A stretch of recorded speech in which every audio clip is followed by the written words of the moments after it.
Hi guys, and welcome back to Electronics Repair Solutions after a long time. So some of you guys were wondering why there was no videos in our channel. So actually now we are in a tight schedule, so that's why we were not able to post more videos in our channel. So as we informed you earlier, now we are in a progress of preparing a special video for you guys. So that's why we are spending more hours on preparing that video. So it's going to be very theoretical, and it's going to be very informative. It's going to help you in your future repair, guys. So stay tuned to get that video. So once we hit 1K subscribers in our channel, we will be uploading that video. So anyhow, to keep you posted, we decided to share you a video today. So we received a laptop for repair, so a random repair that received today. So we are going to diagnose this motherboard and try to find a solution for this motherboard. So actually the problem with this motherboard is that it turns on and it works perfectly, but if you try to turn off the motherboard and if you try to turn on, it won't turn on. So occasionally the motherboard is going into a no power state. So that's a problem with this motherboard.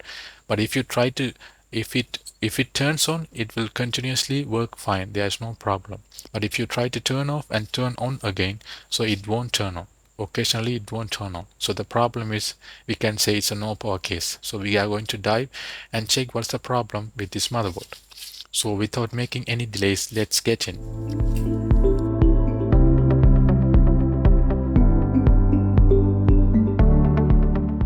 Okay, so this is an ASUS motherboard. So the part number is here, which is 540 X540UBR, and it is revision 2.0. So now we need to connect the adapter and see what's the board's reaction. So now let me turn on the adapter, the power supply. Okay, now the power supply is visible to you now. Okay, so just keep your eye on the ampere reading in the power supply to see whether the board is turning on or it is still at the no power state. Okay, now I am connecting the adapter and you can see the ampere is reading around 400 milliamps. So 500 milliamp. So now the board has turned on. You can see the LEDs are glowing here. Now the board should be working fine. So now it's taking around 700 milliamps. So if I connect a mouse, I can make sure whether I'm getting a display.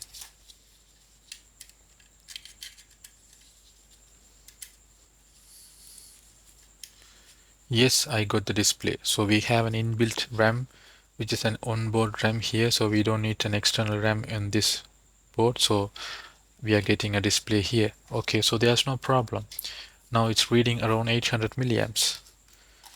So let me disconnect the adapter and try to connect it again and see whether the board is turning on or it is still at the no power state. Okay, now I have disconnected. The current reading is 0 now. So I'll connect again. Yes, the board is turning on. There's no problem. So we need to try few times in order to see if there's any problem, like I said before.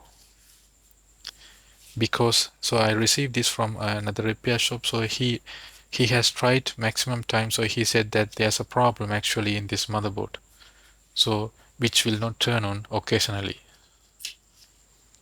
Okay, no problem. Let me connect it again. No, it's turning on. Okay,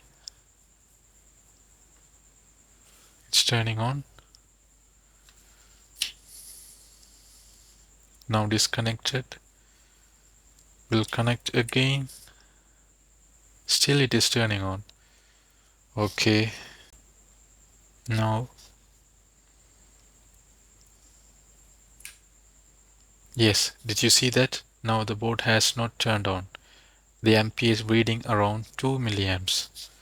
So you see only 2 milliamps, but the board has not turned on. Okay, let me connect again. Yes, now the board is not turning on. So when the board gets a little amount of heat after it turns on, so it is not turning on. That's what the repairman said. So he has to wait for some time, like 1 hour or 2 hours. After that, again it will turn on. And when the boards get heat, then it will not turn on if they try to turn off and turn on again. So this is a problem. Okay. Let me connect again. Still it is not turning on. Okay. So basically we can understand this problem is like from no power to the board is turning on. So the question is, so how can we start diagnosing this motherboard? So what is the problem in this motherboard? So what is actually happening in this motherboard? So in order to understand this type of problem, we need to understand the stages of power in this motherboard. So basically we can say as three stages. So one is the S5 stage, we call it as standby, and the other is S3 stage, which is only for the RAM power supply, which is the RAM module power supply. And also we can say the other S0 is for the run power supply, basically the switching power supplies for the CPU and also for the PCH inbuilt here, and also all the load switches on this motherboard. Everything works at and switches at the run power state, which is as the S0. So now the board is turning on from, so it is transitioning from the S5 to S3 to S0. So the problem is when the board doesn't turn on, it is fixed at S5. It is not transitioning from S3 to S0. So that's a problem here. Okay, on the other hand, let's say if the board is turning on but it is not executing the display, we can say that the problem is on the S0 or after the S0, which is on the signal levels of problem. But if the board is turning on, if the fan is spinning, we can confirm that the S5 and S3 is okay. So if the S3 and S5 is okay only, we can achieve S0 power state. But when it comes to this motherboard here, if the board is not turning on, we are getting an ampere reading like 2 milliamps. So the 2 milliamp is suitable for the standby section. So the standby section is not powering up. So it won't reach to S3, or it won't go beyond the S3 to S4, S0. So the problem is at the standby section. So if there's a problem, let's say if there's a problem in the S3 stage, we can see that the ampere reading would be around like 150 milliamps and 200 milliamps. It will stay fixed, or it will return back to the standby ampere reading like 2 or 3 milliamps. So if you're having a problem on the S3 stage, it should be reached maximum to 150 milliamps at the ampere reading. But when it comes to this motherboard here, we are fixed at 2 milliamps and it is not going beyond that 2 milliamps. So the problem is at the S5 stage, which is the standby sections here. So we can focus only on the standby sections in this motherboard, and something is hindering the motherboard to not to turn on occasionally. So we have to find that and solve the problem in this motherboard. Okay, now let me connect the adapter and check the voltages in this motherboard, so we can check the standby sections and some other sections, all the coil readings in this motherboard. So let me connect the adapter and see whether there's any voltages. So I don't know whether the board will turn on or it will stay at the no power state. Anyway, we'll see. So check the DC power supply. Yes, it has turned on. It's taking around 400 milliamps, 500 milliamps. Okay. Yes. So let me disconnect it. Okay. And connect again. Yes, the board is turning on. So we can just check the voltages in this motherboard. Okay. So here's my multimeter. Set to voltage mode. Okay. So what about here? No voltage. Okay.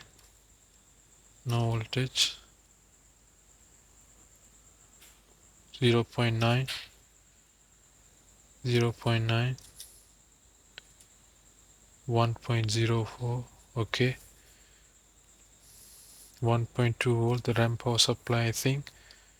Maybe 3 volt. Yeah, 5 volt. Okay. So basically all voltages are generated.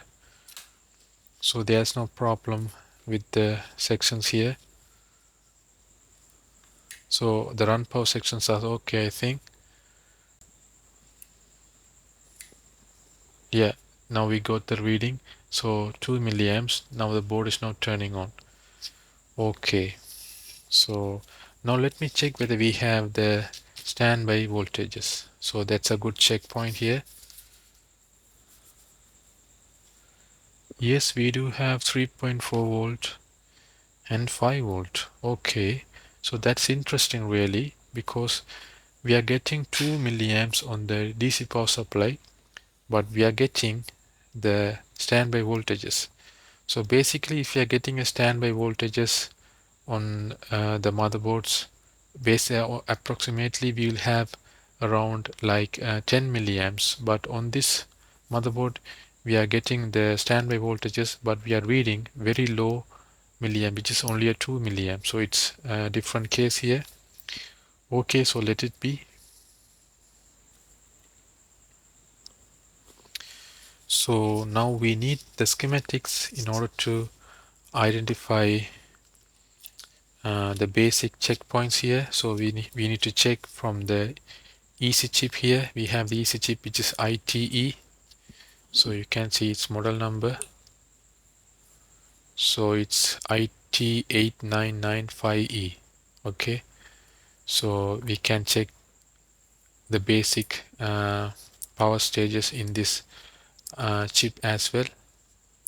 So if there's any problem on the standby sections in this chip, then it will cost for no power stage as well. So we need to check that. So we can start from the EC chip, I think. Yeah. Okay, and then we can move forward to other sections here. We can go to standby IC as well, which is on this side here, I think. Yeah, we have here the standby IC, which is 2N equal 5E, which means it's a Richtech IC. Most probably it is 8249 RT8249C, I think. Yeah, so this is a standby IC. We can check that as well. Okay, now let me open the schematics and try to understand the power sequence so that we can easily find the problem. Okay. Okay, so now we managed to get a schematics for this motherboard. So you can see the part number is X540UBR. So this schematics is relevant for this motherboard. Okay. So we can go to the EC chip page. So we can just search as AVCC. Yes, so this is the EC chip on this motherboard. So you can see its part number, the model number is IT8995E. So it has an inbuilt BIOS region inside this EC chip, I guess. Okay, let it be. So first we have to check the EC reset signal inside this EC chip. So on pin number 14 here we have the EC reset signal, and this signal is very crucial for the EC chip to start function. So it's like a power management reset inside this EC chip.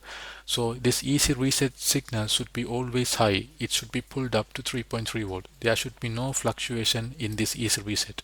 If there's a fluctuation in the EC reset signal, then it will cause no power symptoms in this motherboard. So we have to check this pin whether it is stable, and then also we have to check the RSM reset signal that is sent by the EC chip to the PCH here. So we can check the RSM reset signal, which is RSM reset. Yes, so on pin number 96 here we have the RSM reset, I guess. Wait a second, it says as system data. Wait a minute. Actually it is wrong, I think. Wait.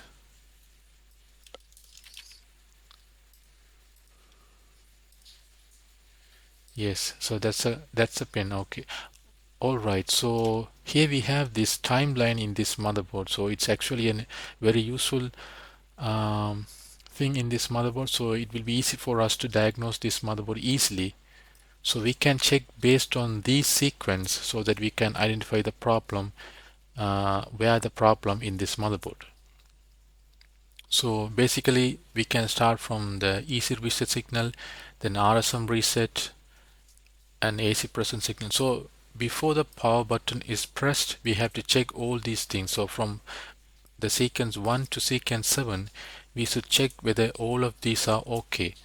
So then only the board will transition from the S5 stage to S3 and S0 stage.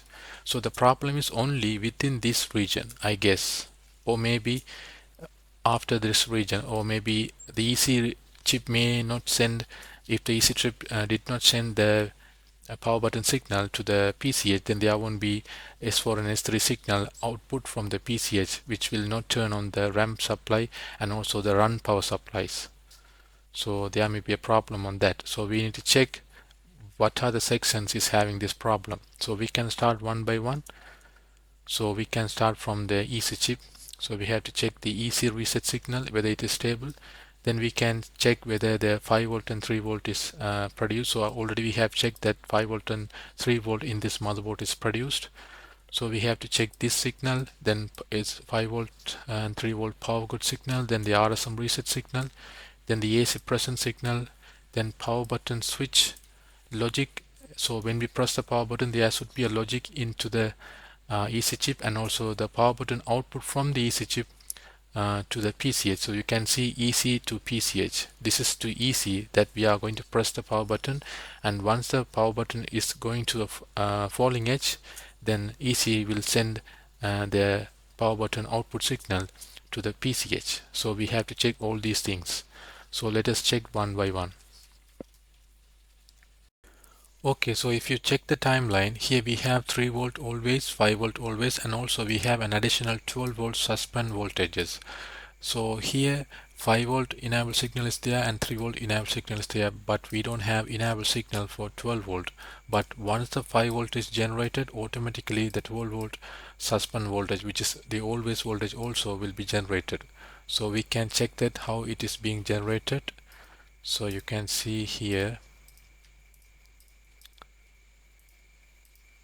Yes, so it's like a boost up circuit. So once you give 5 volt with the help of these two diodes and some of the capacitors here, they will combine together and produce a 12 volt output. So this voltage will be used as a gate drive for the MOSFETs like load switches and something in this motherboard. So you can check that as well. Yes, so you can see here we have a control signal. So once we have a voltage or high logic on this pin, the voltage on this point will come down and the gate will have a positive gate. At that time the ground will be sent to this point. So once the ground is sent to this point, this MOSFET will be turned off and 12 volt will be sent to this point here. So we can copy that signal wherever it goes.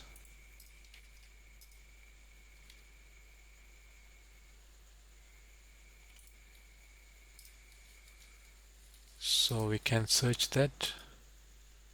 So, and it is going to this MOSFET here. So it's an N-channel MOSFET.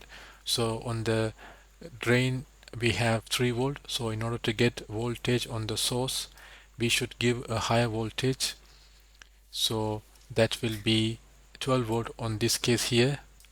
So once the gate is having 12 volt, then the 3 volt run power will be shifted to 3 volt SG underscore main. So this is how the 12 volt will be used to switch the load switches here. So this is the purpose they are taking for this 12 volt suspend voltage. So we have checked that here. So we can check on the motherboard as well. So we need to find a point to check that 12 volt.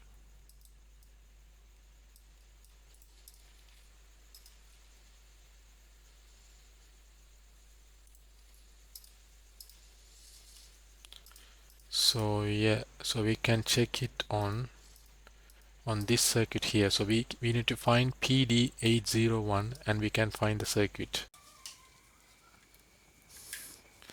Yes, so now you can see the board is stuck at 2 milliamps, so now it is not turning on. So now we can start our checkup from the timeline sequence so that we can find where is the problem is. So meanwhile we can just check the voltage on the coils. So here we have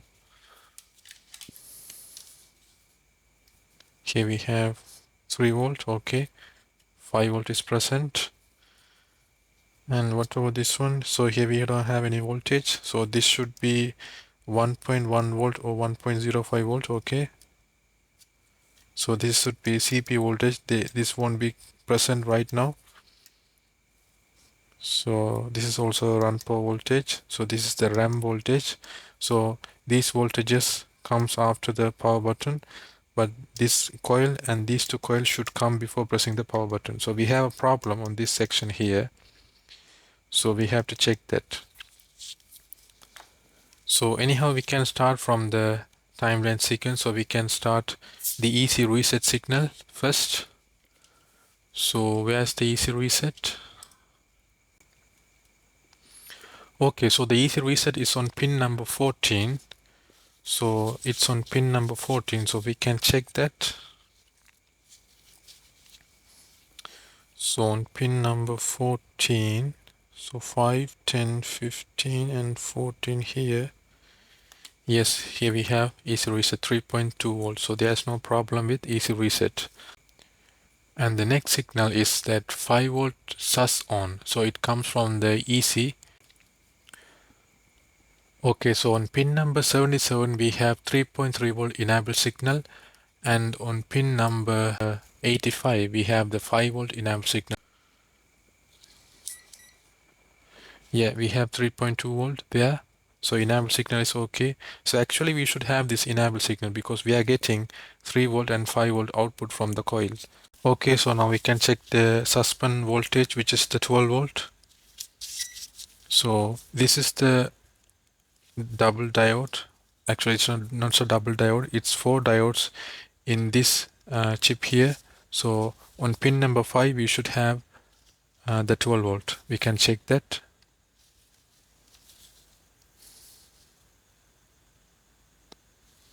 Yes, so approximately we have 14 volt, so that is fine. So anyhow we are getting a voltage there, so that is no problem.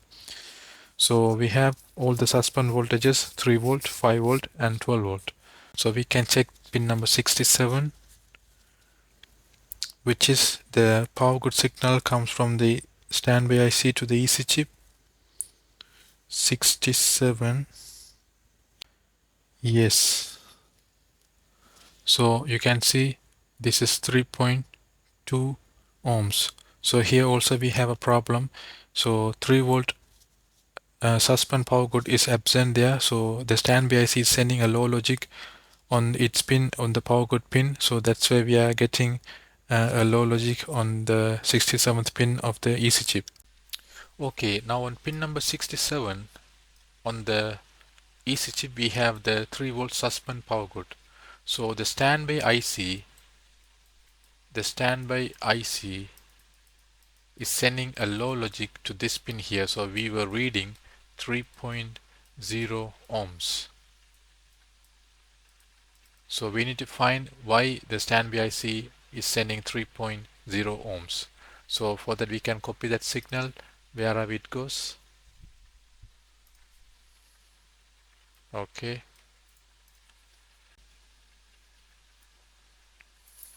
Yes, so it's going to a filter capacitor, so we can leave that. Okay. So here we have like an AND gate here. Okay. So this 3 volt suspend power good is not sent from the standby IC. So this is the only signal that is sent from the standby IC, I think. Let me copy that. So here we have P in front of the 3 sus power good. So we can check that. Okay. So this is P underscore V sus power good. Okay. So where does it comes from? So here we have a high logic on this pin. So this will be turned off. So this will be conducting ground on this side and this MOSFET will be turned off. So we will get 3 volt on this pin here, which represents as a 3 volt sus power good. Okay. So for that we should see this signal where it comes from.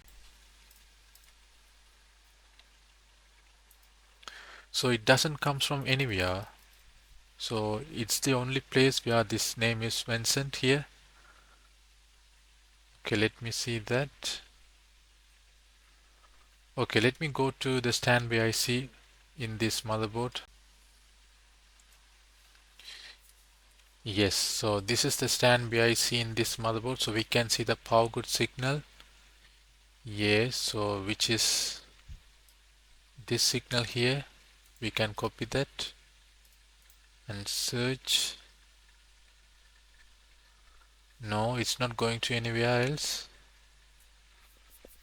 Okay, so here we have another signal named as NVDD power good.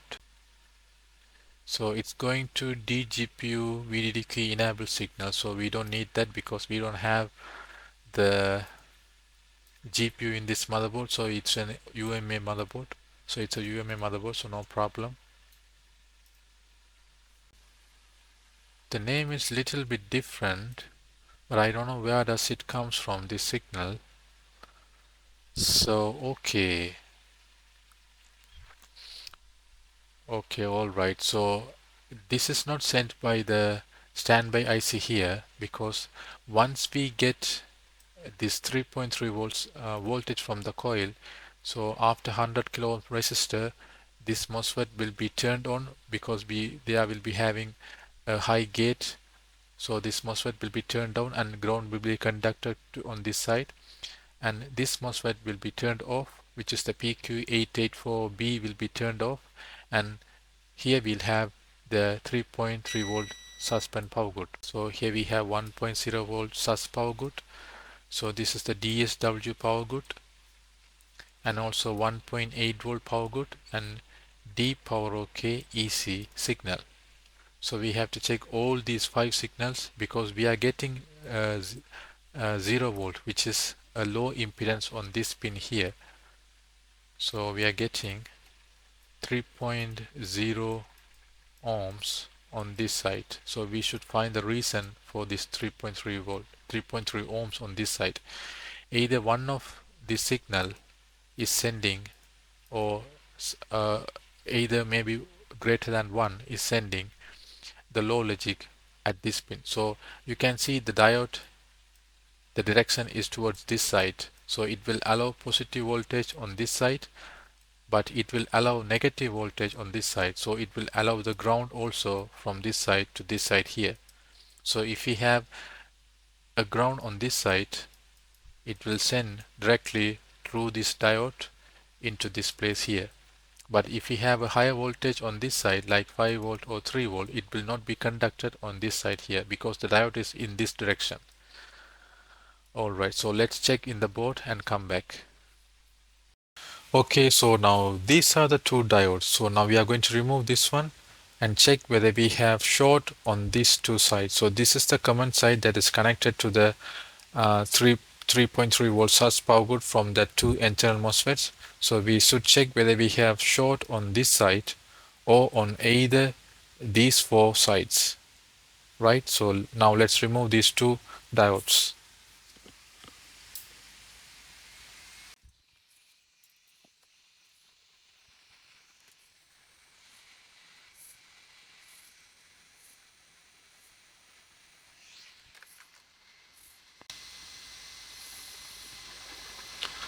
Okay, this diode is so small, so I need to keep it safely in order to place it later. Okay, right. So let me cool down the board a little bit so we can connect the adapter right now. These are the 4 lines, comes from different power good lines. So if we have short on either one of these side, we can confirm that short was sent from the respective sides to these sides. But if we have a short on this side, we can confirm that is sent from the 3 volt sus power good signal generated by those two N-channel MOSFETs. Okay, so now let me connect the adapter. Yes, the adapter is connected. Still the board has not turned on. It is drawing the same 2 milliamp current. Okay, so now let me check the voltage or the impedance on those diodes here. Okay,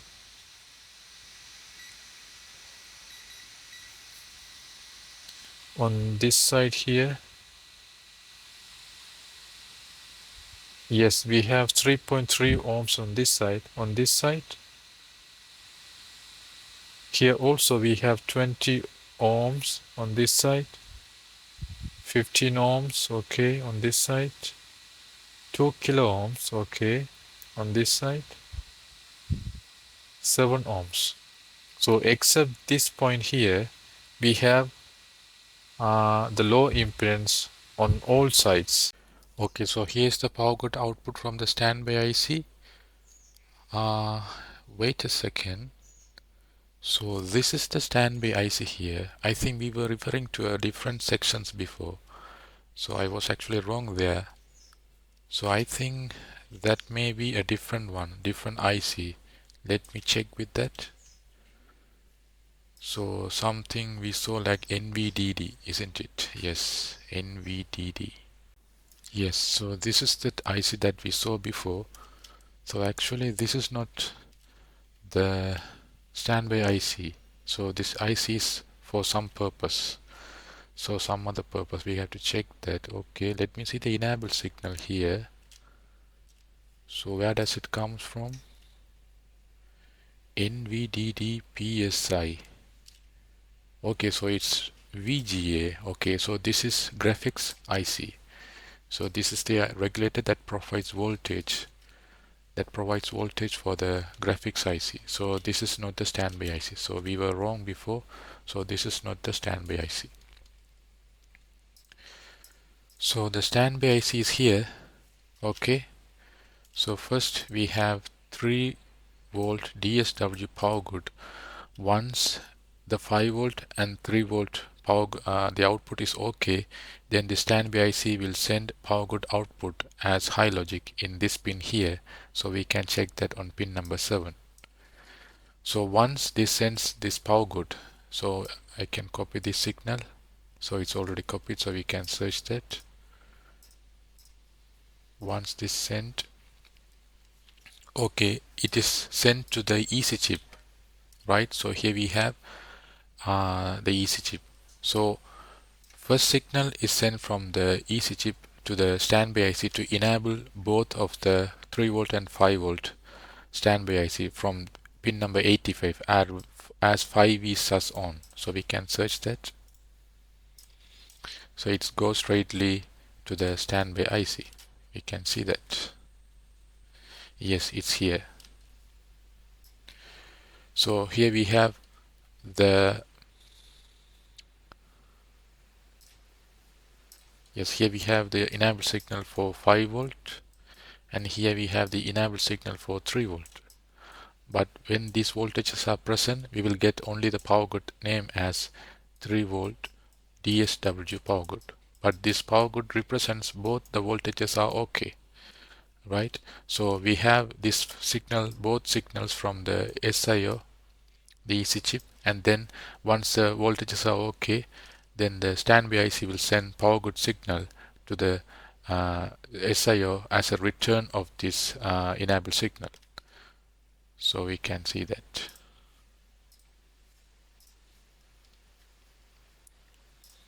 Yes, it's here.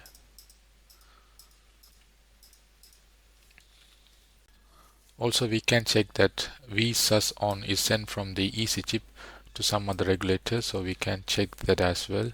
So it's going to pull up voltage here to the 3 volt EC. Okay, so this is not connected, this is not connected.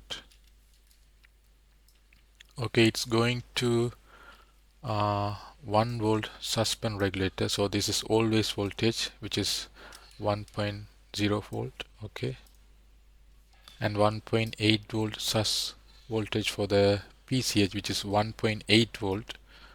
So the enable signal is also same for this IC as well, which is VSUS here, VSUS on. Okay, yes, and the other signal comes to this point here as 3 volt VSUS and 3 volt EC. So first on signal, you can see the respective output for the input, the enable signal. So V input, you can see here the V in 1 is output at V in V out 1, and also V in 2 is the output for V out 2, and the enable signals for the respective outputs are here. You can check that. So the power supply on signal is for on 1, so it will enable the signal for the 3 volt EC. So this is the power for the EC chip. So that input is from 3 volt VA, so this is straightly from the standby IC LDO output. Yes, it's here. So LDO 3, let me copy this.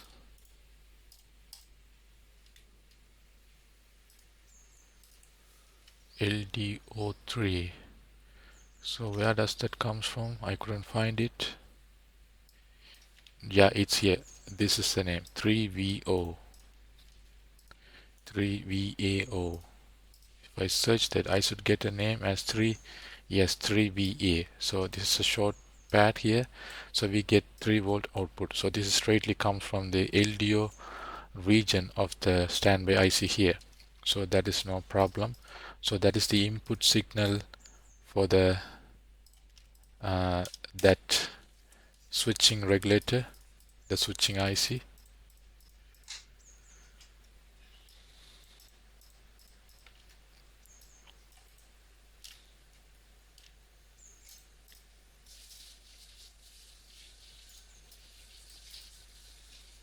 Yes, it's here. So this PS on signal straightly turns on the power for the EC chip here, and again the VSUS on signal is coming to this IC in order to enable the channel 2 output, which is the 3. It will be converted as 3 volt DSW to 3 volt sus. So this will be converted to 3 volt sus.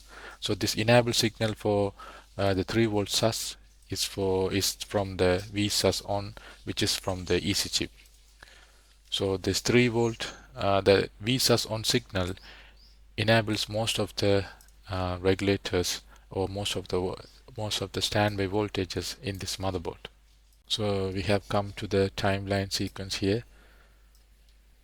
Actually, they have not mentioned much in this timeline sheet, because once the 5 volt sus on and 3 volt sus on is sent, so they are saying that 3 volt DSW, 5 volt sus and 12 volt sus will be generated.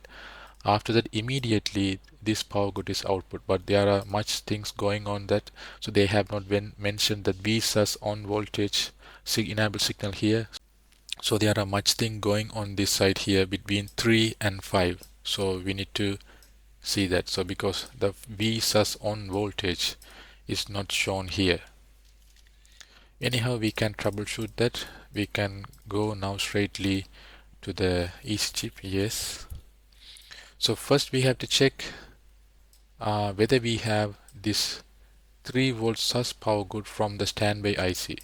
So I guess once the 3 volt sus power good from the standby IC is sent, then it will send the VSUS on voltage to turn on all other suspend regulators and the switches and the always voltages. So first it is important to check whether we have 3 volt sus power good in pin number 67, and then we can check whether we have this 86, pin number 86, whether we have the voltage, which is the VSUS on signal.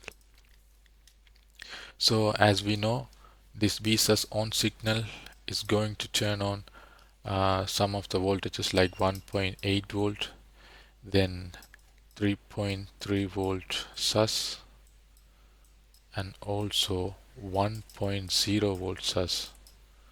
So this voltage being enabled, all 3 voltages are being enabled by this VSUS on signal, and these all 3 voltages are very, very crucial in order for the laptop to turn on, because this 1.8 volt is going to PCH, and 3.3 volt sus power is also going to PCH, mainly for the deep sleep well, in order to wake up the deep sleep well.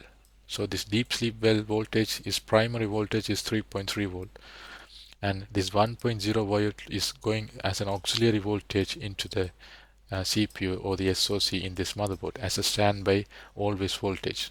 So these are always crucial for the CPU to start its function or to wake up from the deep sleep. So it's an important signal from the EC chip.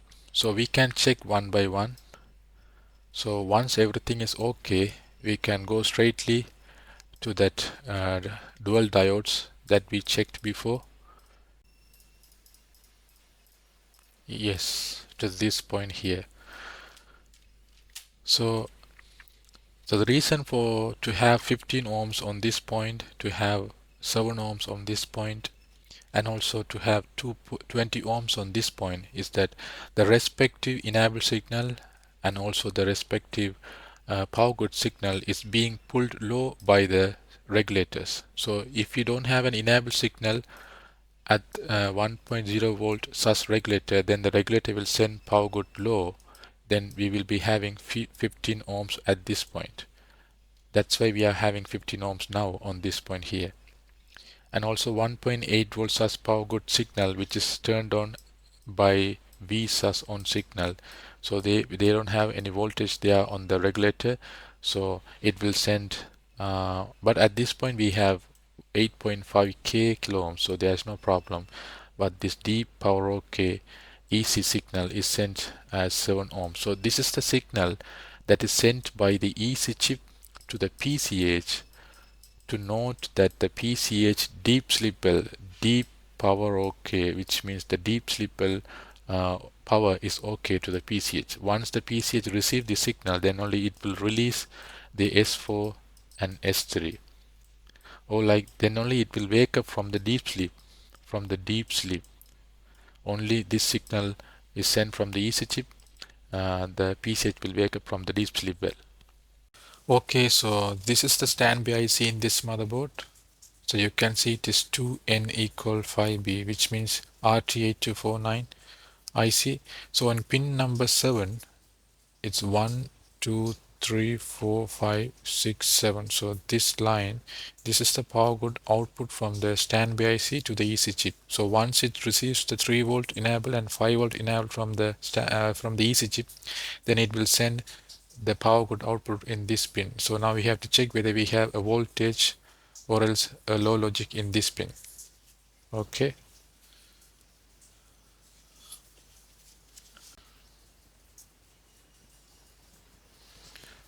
Okay, it's reading 0.3 volts. Okay. So now let me turn it to ohms mode to check whether it's sending a low logic. So it's not sending a low logic, and also it is not sending the voltage also. So it is neither sending a low logic and it is not sending the voltage. So basically when you take about this standby IC or any other regulators that sends the power good output. So did you see here the board has turned on again? So actually the problem is here, I think. So once I touch this power good output pin, the board has turned on and now it's working fine. So I think the display is not visible to you now, the power supply display is not visible to you now, but the board has turned on. You can see the light indication. Okay. So basically the problem is here, I think. So when you take about the standby IC or else any regulator that sends the power good output, so their responsibility, if the voltages are okay, they will the IC will send a high logic on the power good output, and if there is a problem, then it will send the low logic on the power good output.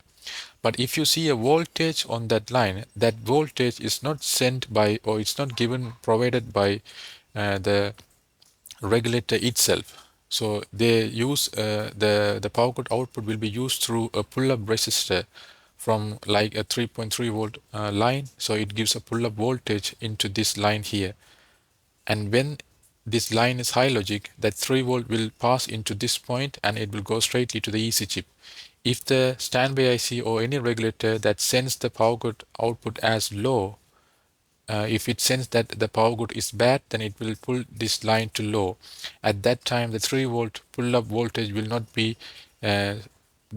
come to this point here. So as a result, so this point will be low logic, and the EC chip will sense that the power good is not good, and it will shut down or it will stop after sending any other signals from the EC chip. So here's the problem. So we need to identify what's the problem in this chip. So actually the standby IC is not pulling this power good output to low because we have mega ohms in this line, but there's a problem with the pull-up resistor here. So there is no voltage in this resistor.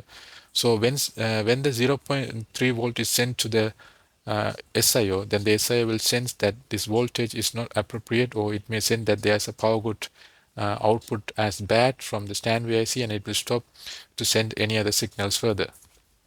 So let me reconfirm it to you. So I'll just show you. So if I check the power good output on pin number 7, you can see, okay, now it's reading. So you see now it's 3.3. Now it's 3.3. The board has turned on and now it's 3.3.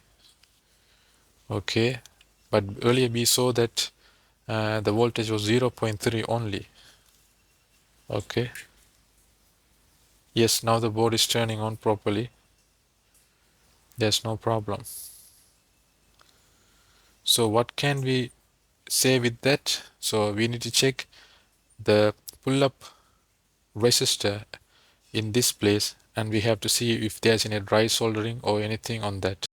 Okay, so if you look here, the 3 volt DSW power good signal is pulled up to 3.3 volt using this resistor here, which is 100 kilo ohm resistor.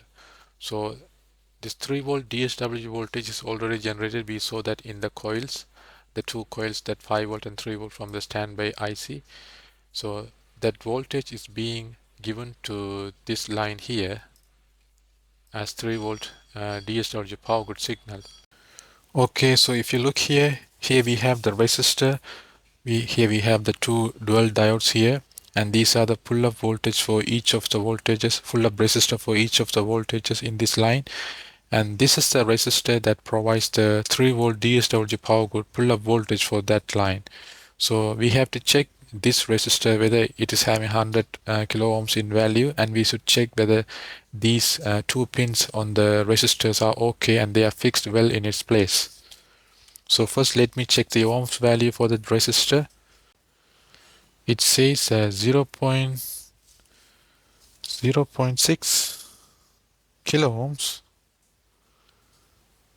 No, it should be 100k, but it's showing as 0.6 kilo ohms. 1.2. Okay, what about this one? Yeah, this is 100. Okay, so am I checking the wrong one? Let me see again. Yes, that's the resistor, so I'm correct with that. So but it's showing as so it's showing as 1.2k. So now it's 2.1. So actually it is increasing its value, I think. So the standby IC has pulled this line low before, so that's why it is little by little increasing from its value. So there's no problem with that. So I'll just connect the adapter. So I will turn on the power supply so it will be visible to you now. Okay, so now the power supply is visible to you now. So let me connect the adapter. Let's see if the board is turning on. Yes, now the board has turned on. There's no problem. So we did something here. So maybe the problem may have solved. So let me check whether the voltage is okay now.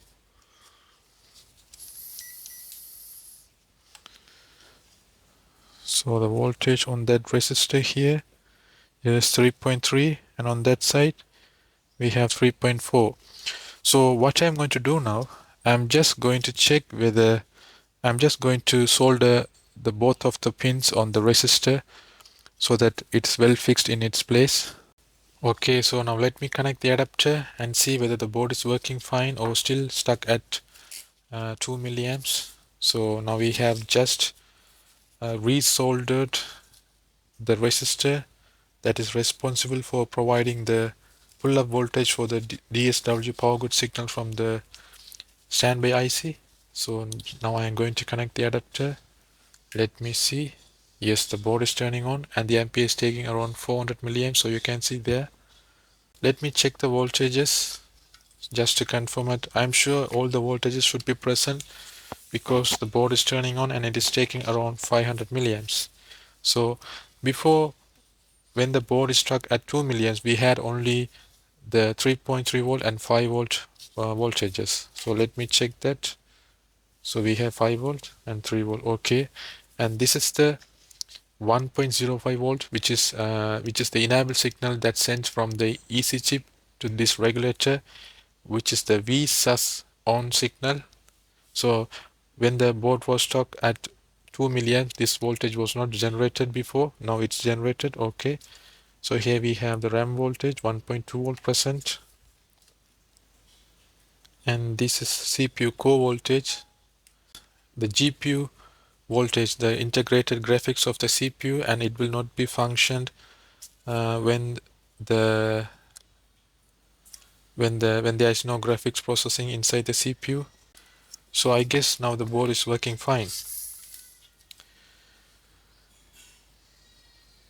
Okay, so let me try it for some times, 5 or 3 times, to confirm that the board is okay and it's working fine.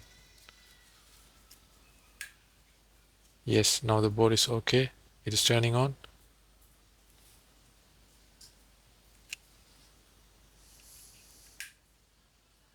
Yes, it is turning on. There's no problem.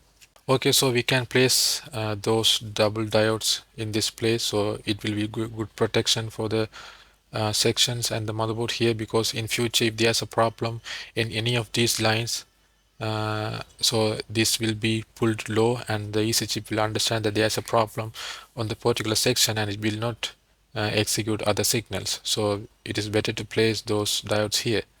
So after replacing the diodes, let's check for a last test. Okay, now everything is assembled in the motherboard, so let me go for a last checkup. So look at the power supply. So I'm connecting the adapter now. Okay, now it's connected. Yes. So let me press the power button. You can see the ampere is taking around 10 milliamps. Now it has turned on. Okay. So there's no problem.